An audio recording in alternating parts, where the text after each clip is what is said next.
আমি ইফতেখার হাসান হৃদয় খুলনা থেকে বলছি। আমি পেওনিয়ার উপায় ক্যাম্পেইনের এই বাইকটার উইনার। পেওনিয়ার থেকে উপায়ে ট্রানজেকশন করলে একটি বাইক জেতার সম্ভাবনা আছে। আমি রেগুলারই উপায়তে ট্রানজেকশন করি। উপায়কে ধন্যবাদ, উপায়ের সব ম্যানেজমেন্টকে ধন্যবাদ। তারা জিনিসটা আমাকে খুবই সারপ্রাইজিংলি আমাকে জানাইছে। শুভকামনা থাকবে উপায়ের থেকে।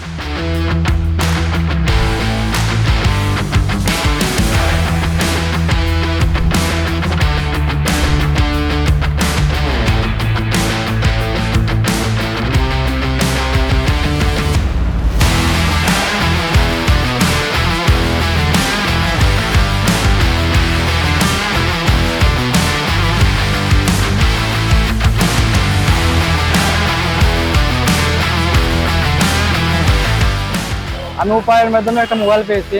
তার মোবাইলটা পেয়ে খুবই খুশি, আলহামদুলিল্লাহ। উপায় সবাই ব্যবহার করবেন, এটা খুবই ভালো।